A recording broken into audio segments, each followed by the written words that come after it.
ایک شخص یہ کہتا ہے کہ کسی شخص نے اپنی زوجہ کو 3 طلاقیں ایک ساتھ دے دیں، پھر وہ 6 ماہ تک الگ رہے، کیا اب وہ رجوع کر سکتے ہیں؟ دیکھیں، جب 3 طلاقیں دے دی ہیں، چاہے وہ الگ الگ دی ہوں یا ایک ساتھ دی ہوں، پھر ایک ساتھ میں ایک لفظ سے دی ہوں یا 3 الگ الگ الفاظ سے دی ہوں، ہر صورت میں 3 طلاقیں واقع ہو جاتی ہیں۔ اور اللہ تعالیٰ کا فیصلہ یہ ہے کہ فَإِن طَلَّقَهَا فَلَا تَحِلُّ لَهُ مِن بَعْدُ حَتَّى تَنكِحَ زَوْجًا غَيْرَهُ، کہ یہ عورت اس پہلے شوہر کے لیے اس وقت تک حلال نہ ہوگی جب تک اس کے علاوہ کسی اور شخص سے نکاح نہ کر لے۔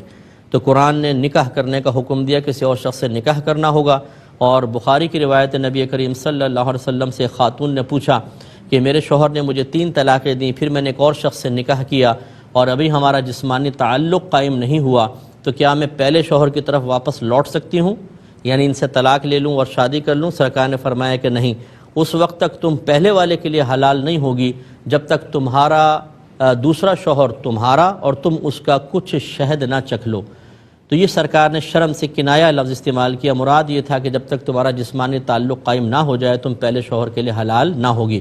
قرآن و حدیث کو ملایا جائے تو معلوم یہ ہوا کہ ان خاتون کو پہلے دوسرے شخص سے نکاح کرنا ہوگا، پھر باقاعدہ جسمانی تعلق ہو، پھر وہ شخص ان کو چھوڑے یا اس کا انتقال ہو جائے، پھر پہلے شخص سے نکاح ہو سکتا ہے، اور اس پروسیس کو حلالہ کہتے ہیں۔ یہ پری پلان کرنا مکروہ تحریمی ہوتا ہے، اجرت لے کر کرنا مکروہ تحریمی ہوتا ہے، لیکن ویسی اگر عام نارمل اس میں کیا جائے تو بالکل جائز ہے۔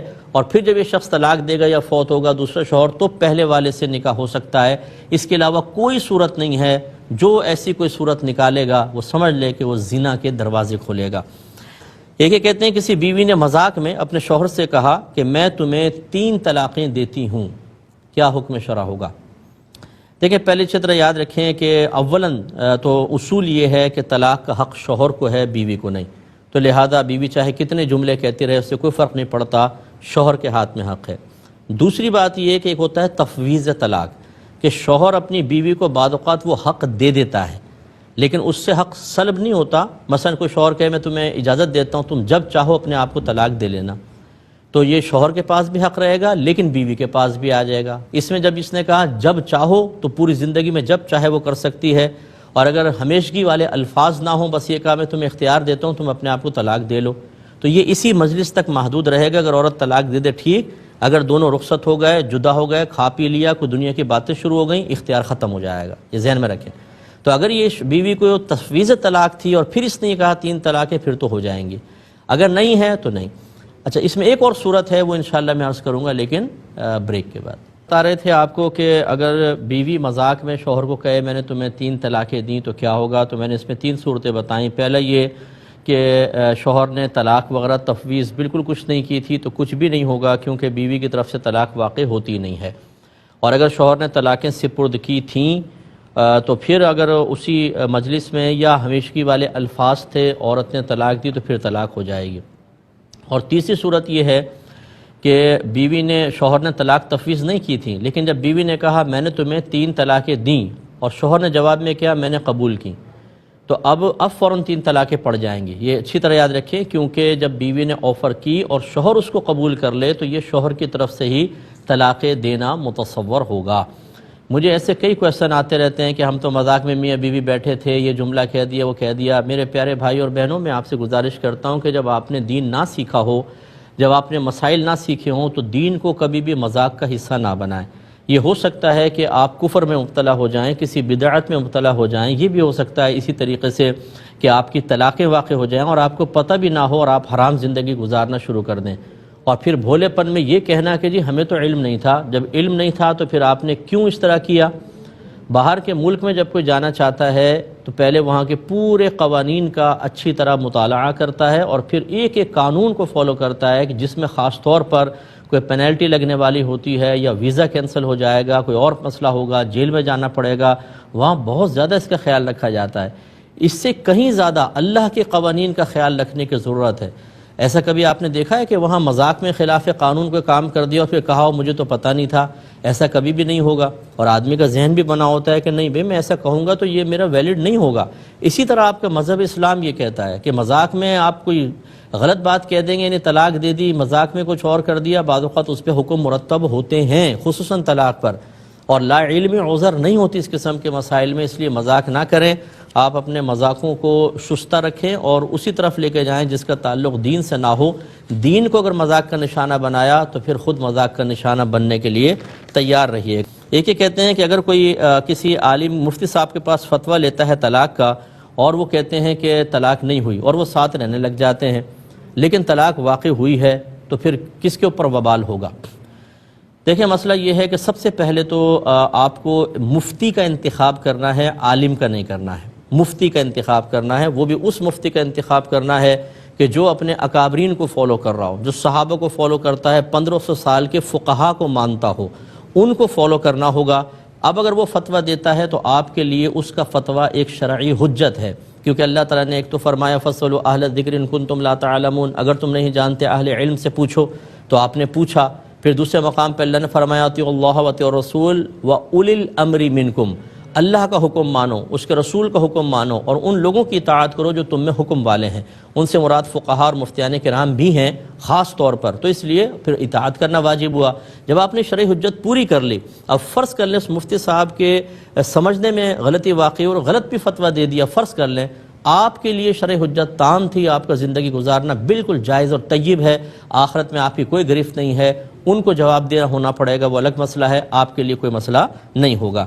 دوسرا کہتے ہیں اگر کوئی مفتی صاحب منع کر دیں کہ یہ طلاق نہیں ہوئی لیکن شوہر اس کو طلاق مانتے ہوئے جدائی کر لے، کیا حکم شرع ہوگا؟ اس کا جواب بھی یہی ہے۔ یہ کیسے مان لے گا شوہر جب مفتی صاحب کہہ رہے ہیں اور واقعی وہ مفتی ہوں؟ یہ میں نے پہلے کنڈیشن آپ کو لگائی، جب وہ کہہ رہے ہیں کہ طلاق نہیں ہوئی تو پھر آپ کیسے طلاق مان رہے ہیں؟ پھر اگر آپ سیپریٹ ہو جائیں گے تو اس کا مطلب وہ تو آپ کی زوجہ ہے، اب آپ نہ نفقہ دے رہے ہیں، نہ اس کے حقوق پورے کر رہے ہیں، اور فرض کر لیں خدا نہ خواستہ اس کو بنیاد بنا کر عورت نے کسی اور جگہ نکاح کر لیا کہ آپ نے تو اب چھوڑ ہی دیا ہے، تو یہ نکاح ہی نہیں ہوگا کیونکہ وہ تو آپ کی منکوحہ ہیں۔ تو اس لیے مفتیان کرام کو فالو کرنا ان کے فتوے کے بعد خاص طور پر یہ واجب ہوتا ہے۔ ہاں وہ مفتی صاحب لازم بالکل صحیح ہونے چاہیے۔ ایک ہی کہتے ہیں کہ کوئی شخص تنہائی میں اس طرح بیوی سے لڑائی جھگڑا کچھ ہوا ہوگا، ذہن میں طلاق چل رہی تھی تو اس نے کہا کہ چل نکل پتلی گلی سے، اور ارادہ مطلب ایسے ذہن میں آیا کہ شاید میں بیوی کو کہوں گا تو ایسا کہوں گا، اس سے طلاق ہوئی کہ نہیں ہوئی؟ تو کہ اس طرح نہیں ہوئی، سوچنے سے خالی یا اس طرح کا جملہ جس میں طلاق کا لفظ ہی نہیں ہے، ذہن میں طلاق ہے لیکن وہ لفظ طلاق پر دلالت نہیں کر رہا تو نہیں ہوگا۔ مثال کے طور پہ کسی شخص کے ذہن میں طلاق چل رہی ہے اور وہ کہے دیوار، اور کہے طلاق چل رہی تھی نا میں نے دیوار سے طلاق مراد لے لی، تو ایسا نہیں ہوتا ہے۔ وہ جو آپ مجھ سے الفاظ ادا کر رہے ہیں وہ کچھ نہ کچھ طلاق سے تعلق تو رکھتے ہوں، کوئی ترک سے جدائی سے تعلق رکھتے ہوں تب ہوتی ہے، ورنہ نہیں ہوگی۔ ایک یہ کہتے ہیں جو کنایا لفظ ہے اس میں کہتے ہیں کہ جب شوہر کی نیت ہوگی تو طلاق ہوگی ورنہ نہیں، تو نیت اور سوچ میں کیا فرق ہے، خیال میں کیا فرق ہے؟ دیکھیں فرق یہ ہے کہ خیال اور سوچ جو ہے اس میں پختگی نہیں ہوتی، آیا اور چلا گیا، سوچ آئی اور چلی گئی، اس میں ارادے کا کوئی دخل نہیں ہوتا، جبکہ نیت پختہ ارادے کا نام ہے، تو اب اس سے آپ فرق آسانی سے کر سکتے ہیں۔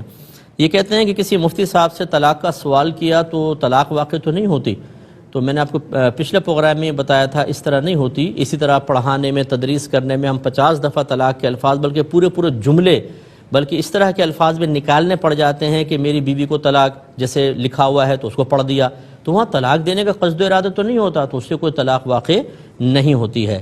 یہ بھائی کہتے ہیں کہ زوجہ سے میری انبن چلتی رہتی ہے تو وہ تو طلاق پر اتر آتی ہے، تو ایک دفعہ میں نے کہہ دیا اور 12-14 سال ہو گئے شادی کو، یہ بھی ذہن میں رکھیں، تو یہ تو طلاق ایک دفعہ بیوی نے کر دی، تو انہوں نے جملہ یہ کہا تھا کہ اگر تو نے آئندہ تو سے بات کی تو تجھے ایک طلاق، تو اب پھر میں نے جب وہ ہو گئی تو میں نے دوبارہ کہا اب اگر تو نے پھر تو سے بات کی دوسری طلاق ہو جائے گی، تو بیوی کہتی ہے میرا ارادہ نہیں تھا ویسے تو نکل گیا، تو کیا حکم شرع ہوگا؟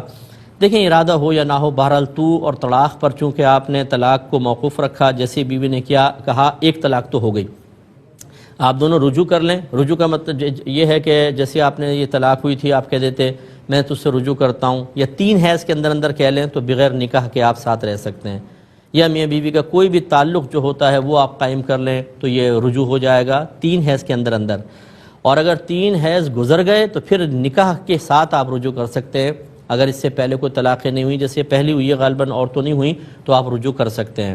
لیکن میرے گزارش یہ ہے، ایک تو بہنوں سے تمام جتنی میری بہنیں ہیں کہ دیکھیں آپ بعض اوقات اس کو فوراً منفی اس پہ منفی سوچ کے ساتھ دیکھتی ہیں، منفی سوچ کے ساتھ کہ یہ مفتی صاحب چونکہ مرد ہیں اس لیے مردوں کی کر رہے ہیں، یہ نہیں، میں آپ کے نبی کی بات آپ کو بتا رہا ہوں. نبی کریم صلی اللہ علیہ وسلم نے ارشاد فرمایا کہ عورت کا مرد جو ہے اس کا حق بہت زیادہ ہے عورت پر. اور اس کو بیان کرتے ہوئے سرکار نے فرمایا کہ اگر میں کسی مخلوق کو سجدہ کرنے کا حکم دیتا تو بیویوں کو حکم دیتا کہ وہ شوہروں کو سجدہ کریں. اور سب سے سرکار نے فرمایا سب سے زیادہ حق عورت پر ماں باپ کا ہے، لیکن شادی کے بعد شوہر کا ہے. تو اس لیے شوہر کا حق سب سے زیادہ ہے. تو جب ماں باپ کا حق زیادہ ہے، میں آپ سے پوچھتا ہوں دائرہ دم میں رہ کے کیا اپنی ماں سے اپنے والد سے تو تڑاق کر کے سینے پہ چڑھ کر اور گالیاں بک کر اور لاؤڈلی چلا کر گفتگو کرنا صحیح ہے؟ نہیں. تو شوہر کا حق ماں باپ سے بھی زیادہ ہو جاتا ہے، یاد رکھیں. تو اس کے ساتھ کیسے جائز ہو جائے گا؟ پھر آپ اپنے بچوں کے لیے رول ماڈل ہیں، خود اپنی بچیوں کو کیا سکھا رہی ہیں کہ اپنے شوہر سے ایسے بدتمیزیاں کرو؟ تو یہ غلط ہوتا ہے. اسی طرح شوہر حضرات کو بھی چاہیے کہ وہ بھی خیال کریں کہ اگر اللہ تعالیٰ نے کمزور مخلوق کو ہمارے تابع کیا ہے تو اس کا مطلب یہ تو نہیں ہے کہ اس کو جیسا چاہیں گالیاں بکیں، ماں بہن کی تھپڑ ماریں، مکے ماریں، لاتیں ماریں، بچوں کے سامنے مہمانوں کے سامنے ذلیل کریں. آپ کو حق حاصل ہو گیا. ایک ایک چیز کا حساب دینا ہوگا. وہ بھی انسان ہے، مخلوق ہے. دونوں کے حقوق برابر ہیں. درجہ شوہر کا زیادہ ہے، اس کا انکار نہیں ہے، لیکن حقوق تو بیوی کے بھی ہیں، وہ بھی ایک انسان ہے. تو اب یہ 12-14 سال ہو گئے آپ کو لڑ لڑ کے اور حتیٰ کہ طلاقوں تک نوبت، کیوں نہیں دونوں سنبھل جاتے کہ بھئی مناسب نہیں ہے، اب بہت ہو گیا، بس چلو اب تو عمر بھی آپ لوگوں کی کافی ہو گئی ہوگی کہ اب یہ جھگڑے فساد ختم کرو، گھر میں ایک پاکیزہ سا ماحول بناؤ. کوئی دن تو ایسا گزر جائے جس میں ہم ایک دوسرے کو غصیلی نگاہوں سے نہ دیکھیں، ایک سلطان راہی دوسرا مصطفیٰ قریشی نہ بنے، پیار سے دیکھیں، تحفے تحائف دیں، اچھی محبت والی باتیں کریں. بچوں کے دل بھی خوش ہو جائیں گے کہ آج تو امی ابو بڑے خوش بیٹھے ہوئے ہیں. اس کا ہمیں بہت زیادہ خیال کرنا چاہیے.